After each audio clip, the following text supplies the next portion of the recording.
जय Shri Radhe ji. Welcome to कलकटंग astro.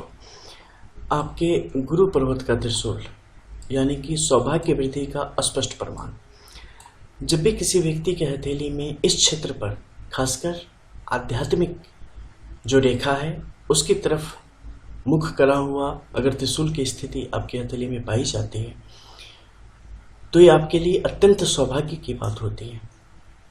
ऐसा कमतर ही देखा जाता है कि त्रिशूल बिल्कुल आगे की तरफ मुख करके उपस्थित हो गए और आध्यात्मिक रेखाओं की तरफ जो इनका झुकाव है, ये झुकाव स्पष्ट तौर पे एक बड़े चरित्र और एक बड़े परिदृश्य को दर्शाने का काम करते हैं। ऐसे जातक को अपने जीवन में कभी भी आघात का सामना नहीं करना पड़ता।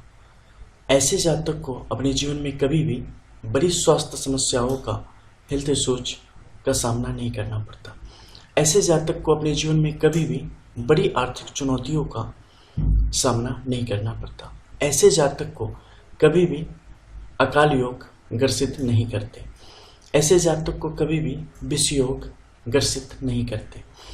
ऐसे जातक अपने जीवन में आध्यात्मिक तौर पे जितनी उन्नति करेंगे, जितना विकास करेंगे, इनकी जीवन यात्रा उतनी ही सुगम और बेहतरीन तरीके से बढ़ती चली जाएगी। ऐसे जातक को आजीवन जो निःशक्त हो, जो मुश्किल में हो, ऐसे लोगों का अवश्य सहयोग करना चाहिए।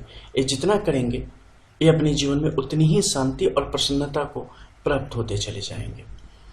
ऐसे लोगों को गायों की सेवा निश्चित तौर पे करनी चाहिए, पेड़ पौधे निश्चित तौर पे लगाने चाहिए, स्वाध्याय सत्संग निश्चित तौर पे करने चाहिए और जहाँ तक हो सके छोटे बच्चों का मंदिरों में और जहाँ भी ज़रूरत हो विभिन्न प्रकार से जो आवश्यकता हो उसके अनुसार उनकी ज़रूरत पूरी करता रहे। आर्थिक तौर पे ये रेखा आपको कभी भी मुश्किल में नहीं पड़ने देगी। आपके कार्य क्षेत्र में ये रेखाएं आपको हमेशा बलवान बना के रखने का कार्य करती है। आपकी उन्नति में इनका महत्वपूर्ण योगदान होता है और ये रेखाएं आपको जीवन प्रयत्न उन्नति के रास्ते पर आरूढ़ करके रखने का काम करती हैं। बस एक सीधे और सरल शब्दों में कह दूं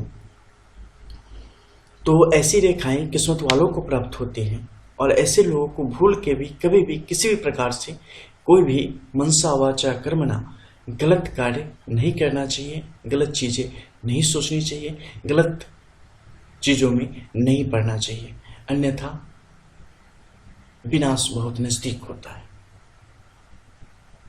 ये एक रेखा नहीं, एक तरीके से कह सकते हैं कि मुहर होता है, लेबल होता है और इसका आदर सही तरीके से करना और सही तरीके से जीवन जीना आपका कर्तव्य होता है। जब भी किसी व्यक्ति के हथेली में ऐसी रेखा हो उन्हें काफ़ी समझबूझ के साथ अपने जीवन को आगे बढ़ाना चाहिए। जैसे कि इस हथेली में अगर आप देखेंगे तो पाएंगे कि जो हृदय रेखा की स्थिति है वो 3 जगह से खंडित है। खंडित होने के बाद लगातार इसका झुकाव मस्तिष्क रेखा की तरफ बढ़ता चला जा रहा है। ये झुकाव क्या दर्शाता है? ये व्यक्ति के मन मस्तिष्क और आत्मा के बीच चल रहे युद्ध को दर्शाने का काम करता है। ये असंतुष्टि को दर्शाने का काम करता है। ये भावुकता को दर्शाने का काम करता है। ये लापरवाही को दर्शाने का कार्य करता है और मन कितना विचलित है इसे दिखाने का कार्य करता है। क्या जब इतनी सारी मुश्किलें साथ में चल रही हो तो क्या इस त्रिशूल का जो नियम है उसे आप पूरा कर पाएंगे? इसका जो प्रभाव है वो आपके जीवन में आ रहा है?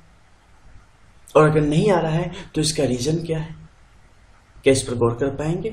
तो उसके लिए जब आप मध्य में आएंगे तो आपको पता चलेगा मस्तिष्क रेखा के इस क्षेत्र में जहाँ पर कई सारी रेखाओं की स्थिति बनी पड़ी है, आपस में एक दूसरे को खंडित करते हुए बढ़ रही है और 2 तो स्पष्ट तौर पे एकल रेखाओं द्वारा बनी है और ये बताती है कि उद्विग्नता असंतुष्टि जातक के हृदय में कितनी तीव्र है। रीजन क्या है? तो उसके लिए आप चले आएंगे सैटर्न के इस माउंट पे, उसके लिए चले आएंगे आप सन के इस माउंट पे।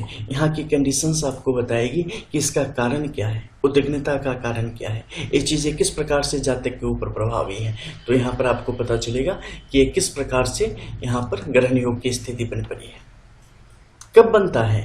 ये तब बनता है जब आपकी ख्वाहिश से बड़ी हो और किसी न किसी कारणवश कर्म दूर दूर तक उसके आसपास न हो, या आप दुर्भाग्य को आपने सत्य मान लिया हो, जब आपका आत्मबल कमजोर पड़ गया हो, जब आप संतुष्टि के हिसाब से अगर देखें तो बिना कर्म के जो प्राप्त हुआ है उतने में ही संतुष्ट हो गए हैं, जब आप कहीं न कहीं खुद के बल को भूल चुके हैं, जब आप कहीं न कहीं वर्तमान में जो आपको दृश्य समस्याएं हैं इस लौकिक जगत की, सिर्फ उसमें उलझ के रह गए हैं। जब आप छोटी छोटी चीजों में उलझेंगे तो बड़ी बड़ी चीजें आपके हाथों से यूं ही निकलती चली जाएंगी और इसके बड़े प्रभाव आपके जीवन में नजर नहीं आएंगे। जो कि अगर व्यक्ति अपने जीवन में बड़े बड़े जोखिम के साथ आगे की तरफ बढ़ता है तो बड़ी बड़ी समृद्धियों को प्राप्त करने की, सिद्धियों को प्राप्त करने की स्थिति में आ जाता है। चाहे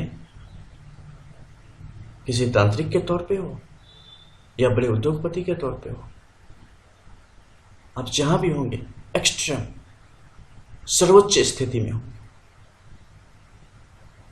लेकिन जैसे हर गुलाब के नीचे कांटे ही कांटे होते हैं, वैसे ही हर सफलता के पहले तथाकथित असफलताओं का अंबार लगा होता है।